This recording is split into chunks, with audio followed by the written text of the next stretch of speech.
मन को काबू में कैसे करें? यह सवाल हम सभी ने कभी ना कभी तो किया है। इस प्रेरणादायक बुद्ध कहानी में हम एक आसान उपाय से जानेंगे कि कैसे हम अपने मन को नियंत्रित करके अपने जीवन को सकारात्मक दिशा में कैसे बदल सकते हैं।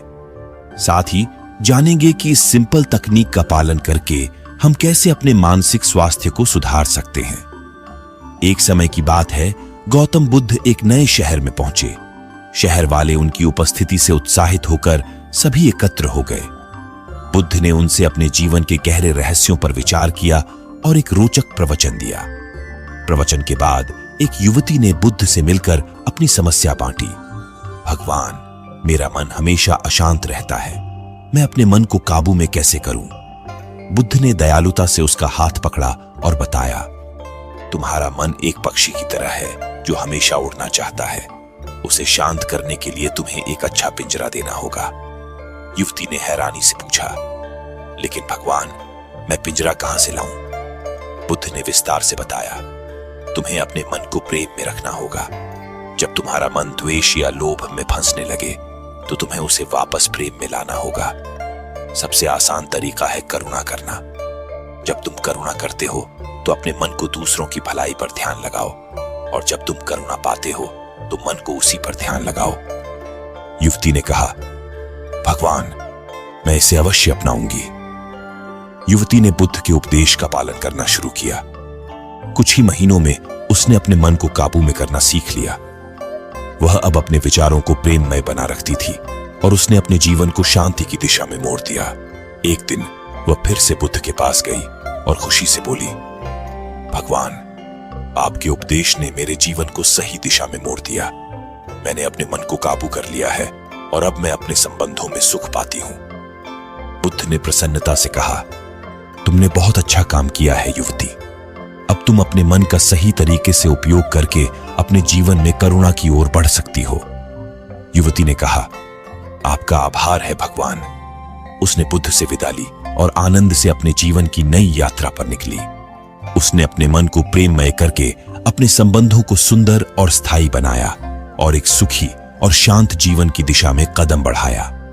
इस कहानी से हमें यह सीखने को मिलता है कि मन को काबू में करना एक बड़ी सीख है जो हमें अपने जीवन को सकारात्मक बनाने में मदद कर सकती है। मन को काबू में करने के लिए हमें ध्यान और सामर्थ्य की आवश्यकता होती है। जब हम अपने मन को सांस लेने पर ध्यान देते हैं तो हम उसे अपनी इच्छा शक्ति से संजीवनी दे सकते हैं। इस प्रकार हम अपने जीवन को पूर्णता की दिशा में बढ़ा सकते हैं। यह कहानी हमें यह भी दिखाती है कि जीवन को निरंतर सुधारते रहना हमारे हाथ में है और सही मार्गदर्शन से हम अपने मन को नियंत्रित कर सकते हैं।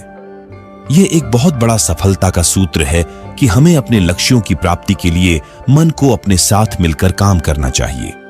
इससे हम सच्चे आनंद और समृद्धि की दिशा में बढ़ सकते हैं और अपने जीवन को सार्थक बना सकते हैं। मन को काबू में करने के लिए आप कुछ और भी उपाय अपना सकते हैं, जैसे कि मेडिटेशन करें। मेडिटेशन से आप अपने मन को एकाग्र कर सकते हैं और अपने विचारों को नियंत्रित कर सकते हैं। मेडिटेशन से आपका मन शुद्ध और स्पष्ट होता है और आप अपने लक्ष्यों की ओर बढ़ते हैं। मेडिटेशन करने के लिए आप रोजाना कुछ समय निर्धारित करें और एक शांत और स्वच्छ जगह पर बैठें। अपने सांस को ध्यान से देखें और अपने मन को वर्तमान में रखें। अगर आपका मन भटके तो उसे वापस सांस पर लाएं। इस प्रक्रिया को कुछ मिनट तक दोहराएं। आप चाहें तो किसी ध्वनि या मंत्र का भी उपयोग कर सकते हैं। अपने काम से प्यार करें। अगर आप अपने काम से प्यार करते हैं तो आपका मन उसमें लगा रहेगा और आपको अपने काम को अच्छी तरह से करने में आनंद आएगा। अपने काम को एक चुनौती या एक अवसर के रूप में देखें और अपनी क्षमता को बढ़ाने के लिए प्रयास करें। अपने काम में रचनात्मकता और उत्साह लाएं और अपने काम के परिणामों से संतुष्ट हों। अपने विचारों पर गौर करें। आपके मन को काबू करने के लिए आपको अपने विचारों को जानना और समझना होगा। अपने विचारों को लिखें या बोलें और उन्हें विश्लेषण करें। अपने विचारों को सकारात्मक और नकारात्मक के रूप में वर्गीकृत करें और अपने नकारात्मक विचारों को बदलने के लिए उपाय ढूंढें। अपने विचारों को तथ्यों और युक्तियों से समर्थित करें और अपने विचारों को अपने व्यवहार में परिलक्षित करें।